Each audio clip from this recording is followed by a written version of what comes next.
A friendly and positive family from Los Angeles is traveling through the American countryside in a motorhome. During an idyllic picnic, they are approached by a couple of local rednecks who are supposedly looking for their missing brother.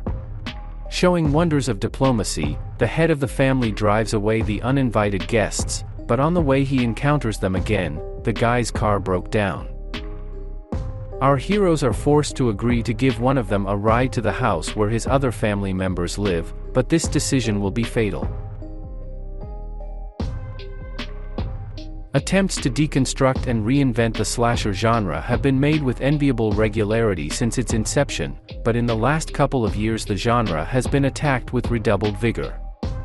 Filmmakers crossed slashers with youth comedy and with sci-fi, tried to inject into them the grindhouse vibe and build their plots around social themes, made killers out of characters from children's fairy tales, and the film in a violent nature told a typical slasher story from the point of view of a maniac.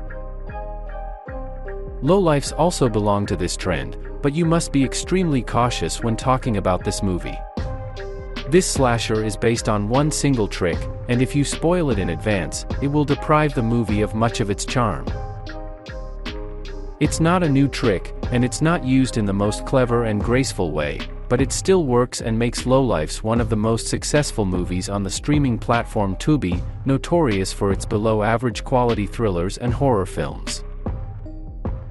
In this regard, please forgive us in advance that in the review of this movie we'll have to use more or less general words, especially since this is a case where the less you know the more you get.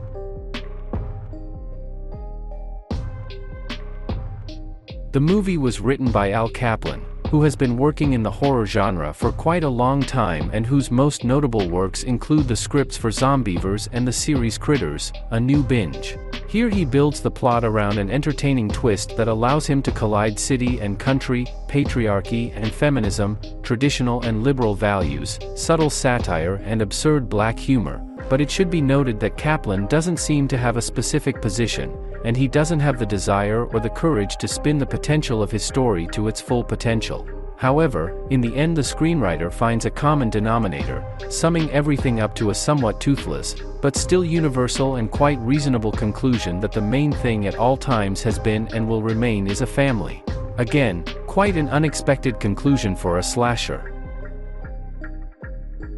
Tubi movies cannot boast of high budgets, but the creators of Lowlifes worked every cent allocated to them. The gory details of the murders sometimes have to stay behind the scenes, but a few brutal moments are shown in all their genre glory.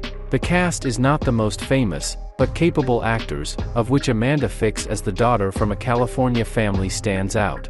Yes, this is a movie where it's easy to find flaws and faults, but at the same time its makers are willing and able to entertain, and in the end their movie works much better than expected.